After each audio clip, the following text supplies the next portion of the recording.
I promise that was not the plan. I'm just trying to keep myself to the relevant topics, and right now there is not really anything else that is relevant. But yeah, let's get to it. Hello you beautiful and smart person, because if you came to this channel, this is an education channel and that means you want to be educated, and that's a very smart move. My name is Anna and I'm a biology PhD student, and today I want to talk about something that all of us are going through right now, me included, which is isolation. So hopefully you have the privilege to stay at home, and I hope you are safe. If not, then I hope even more that you are safe. But many of us are struggling with moving our jobs to home office, or being forced to be on leave and just not knowing what to do with the time and being stuck at home. Now, besides being a PhD student, I am also a misanthrope. Really, in all honesty, I was always a social outcast. I lived most of my teenage years barely partying, just like staying at home most of my weekends and not having any friends, and that's totally the topic that you want to put yourself out in a video and talking about. That's not embarrassing at all, but yeah, so I have experience in staying at home and not doing anything, or rather making my free time to do something with it.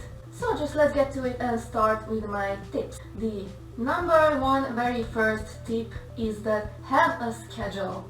And I do not just mean like a daily schedule, but also a weekly schedule. Do not let your days become a mush when you just can't even follow what time is it and what day of the week is it. Keep track of the time, keep track of the calendar, and have a daily schedule where you don't let yourself sleep in. It's very tempting, I know, and probably a lot of us are depressed, and that just causes you to want to sleep more.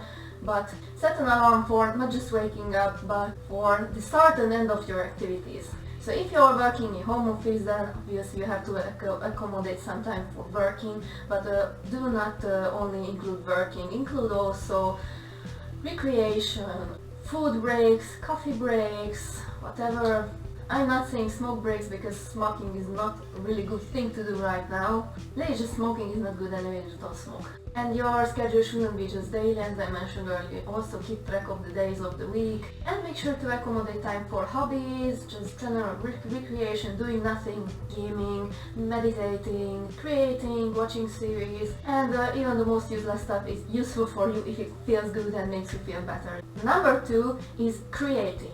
This is actually the thing that I find the most important, but since most of us have to work from home, then this is just point number two. But during the time when you do not work, then try to pick up some hobby if you do not have one. And it can be anything, just create something. You can paint, draw, sew, do some embroidery, start a YouTube channel that you've been procrastinating on for like 2.5 years, and that's totally not me. I have this weird little comic in progress. Edit videos, blog, do makeup, really just anything that just has like an actual end result that you can look forward to. Actually, when I was the most e-social outcast, then it was actually hard for me to start not wanting to stay home when I started to like get friends like a normal person, because I was so used to making my time into creative time all the time. I was so used to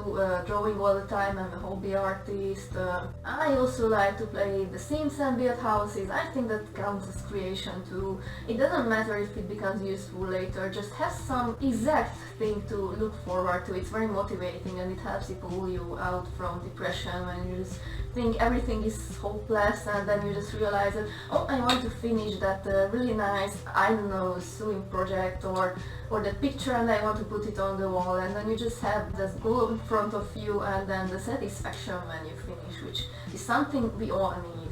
And number three, in my opinion, is that if you could not do point number 1 and 2, then do not beat yourself up, because for many of us it's very hard. For me it's not that hard, because I'm used to just staying at home all day and not even leaving the house, for going for grocery, eating plain bread for days. But yeah, for those of us for which it's hard and it's a shock, it's so much harder to just get yourself to do anything. And this is why you have the schedule. These are not things that you have to do, these are tools that help you to start doing something. But if you just can't stick to it 100%, I can't either. Really, I'm just doing like half of what I wanted to do, but there's the fact that you do something, it's motivating. So don't beat yourself up if it doesn't work out, just try to stick to it, just remember it, just let it motivate you. But don't be hard on yourself, because this is hard for all of us, and it's not a normal situation, and it's perfectly fine if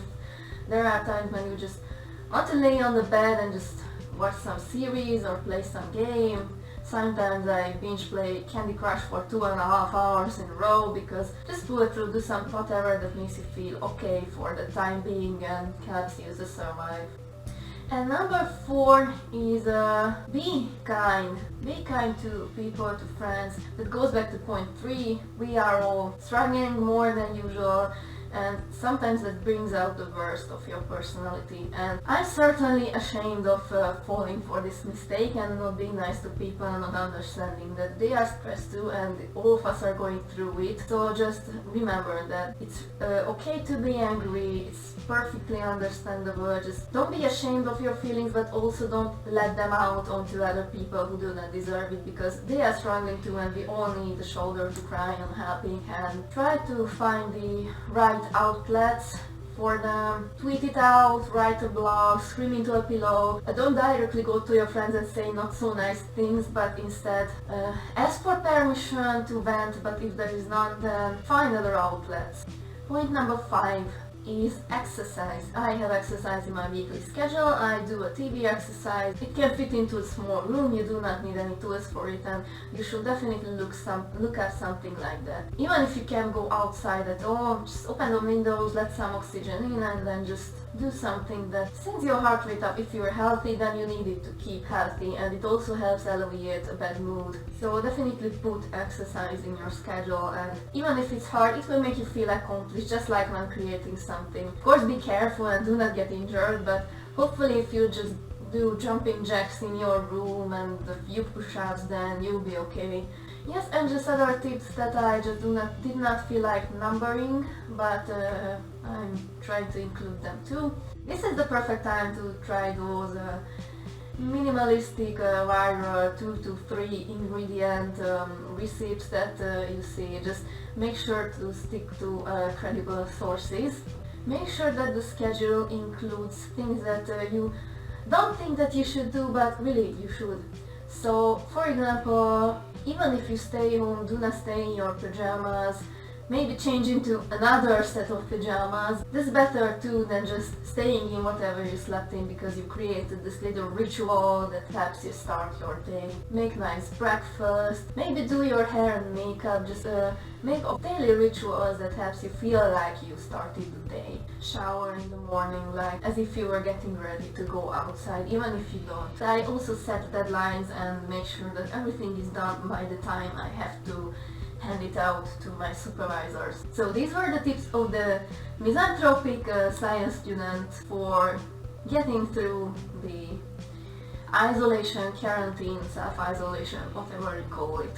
So make sure to stay healthy, stay hygienic, we can get through this. So thank you for watching, and bye!